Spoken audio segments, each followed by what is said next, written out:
Pour mettre fin au pillage des biens du domaine privé de l'État, nous avons instauré le titrement des biens du domaine privé de l'État. Pour mettre fin au coulage et augmenter les recettes,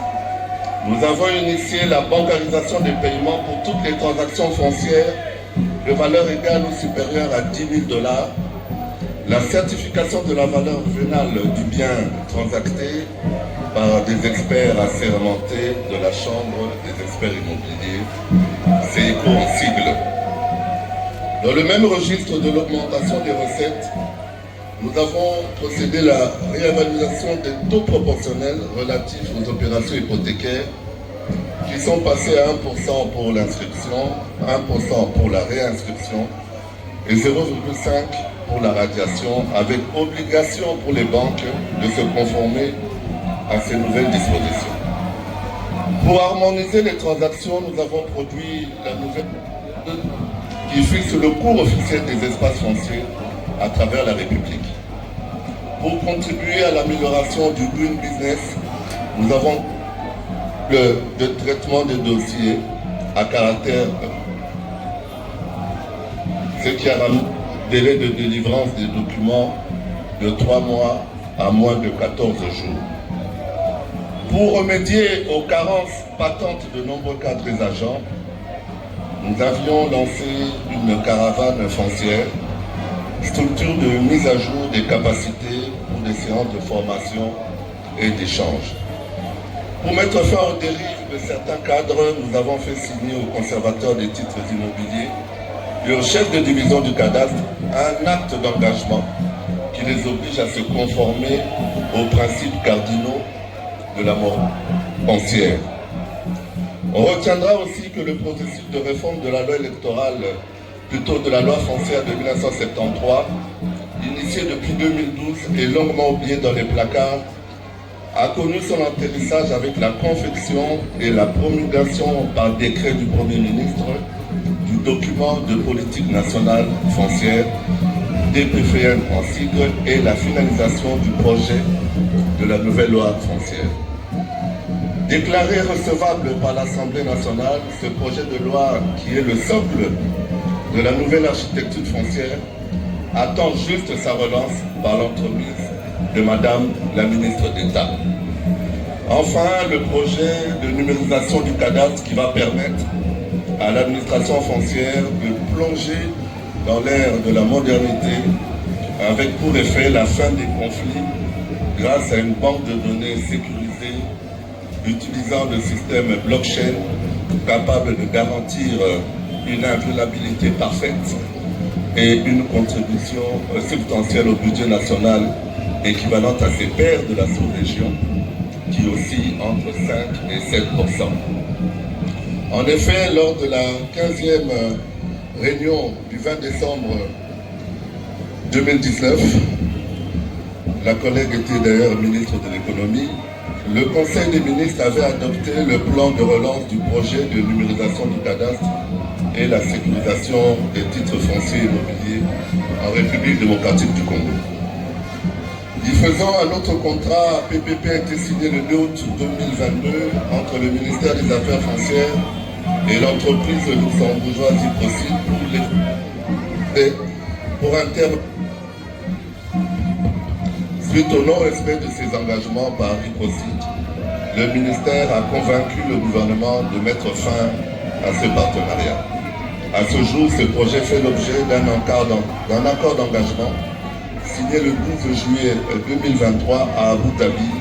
avec la société Oxinus basée aux Émirats arabes unis. Outre ces réformes structurelles qui constituent aujourd'hui la fondation sous laquelle devront être bâties les affaires foncières de demain, il existe beaucoup d'autres réalisations qui étoffent ce bilan et constituent des avancées significatives dans la marche pour la transformation quantitative et qualitative de ce ministère. Sans être exhaustif, je citerai la création de l'Ordre national des géomètres, l'homologation des écoles du cadastre par le ministère de l'Enseignement supérieur et Recherche scientifique, l'utilisation de l'arbitrage comme mode de règlement des différents conflits fonciers, l'application du principe de la sanction positive avec le prix Mabélé, source d'émulation de performance dans la quête de la maximisation des recettes. Le ministère s'est également largement impliqué dans de grands projets de développement économique et urbanistique. C'est le cas du projet de construction du port en eau profonde de Banana et aussi le cas du projet Kitoko, pour lequel le ministère des Affaires foncières a diligenté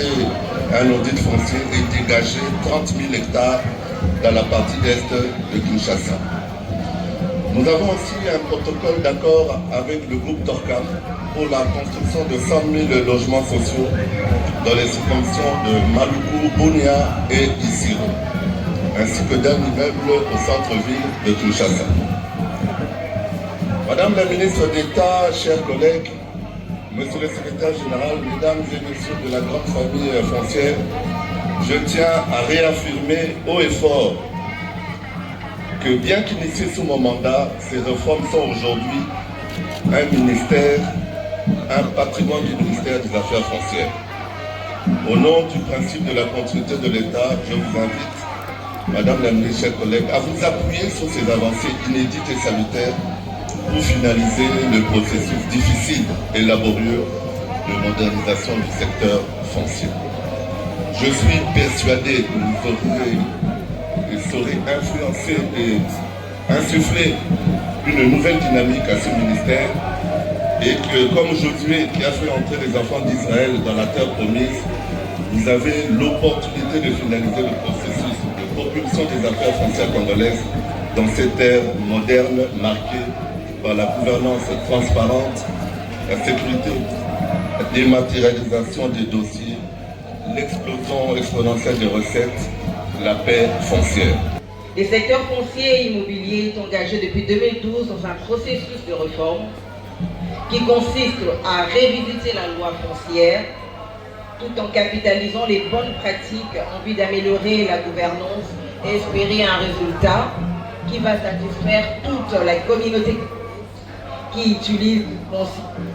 Bref, il s'agit ici de la réforme de la loi du 20 juillet 1973 où nous penchons.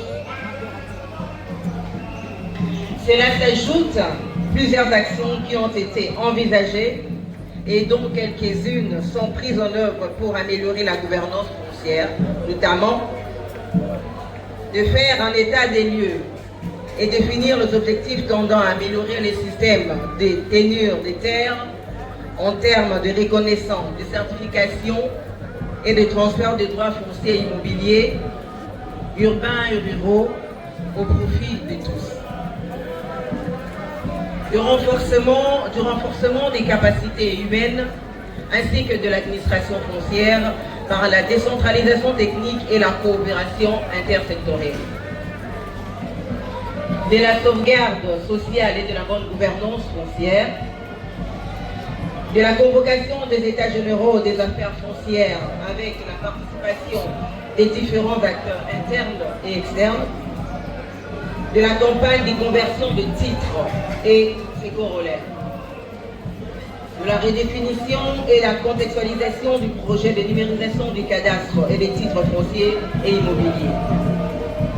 de la poursuite de la campagne de titrisation de biens immobiliers des entreprises étatiques et para-étatiques, ainsi que le patrimoine immobilier de l'État, de révisitation des normes cadastrales et de l'inspection dans les provinces, de l'évaluation des assignations des doing business au regard de délais de traitement des dossiers, de la poursuite des ateliers de renforcement de capacités, de l'organisation des états généraux pour la réforme de l'enseignement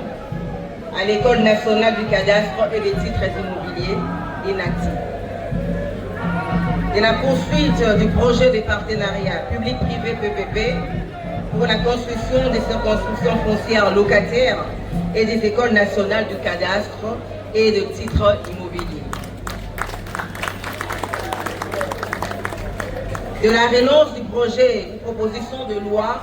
relative à l'ordre national des géomètres, pour ne citer que cela. Sur le plan administratif, avec les concours de monsieur le secrétaire général aux affaires foncières ainsi que les directeurs chefs des services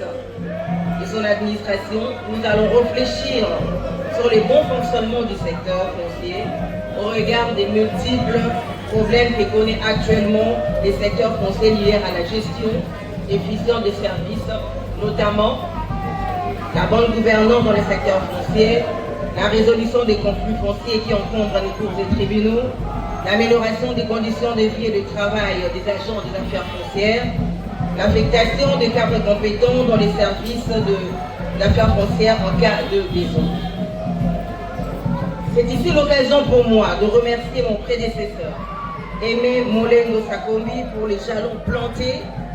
en balisant le chemin pour atteindre le résultat escompté de toutes ces actions citées si haut. Et pourquoi ne pas dire en cas de difficulté, il sera à tout moment consulté. Messieurs les ministres, mesdames et messieurs, l'heure n'est plus au discours.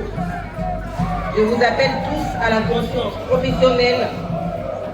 pour que chacun de nous puisse jouer sa partition afin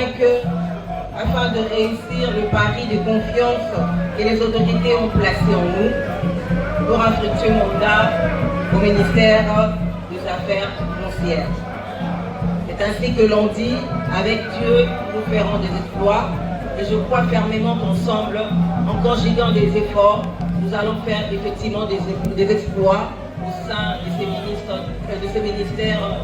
très spécifiques et très techniques des affaires foncières. Je dis et je vous remercie.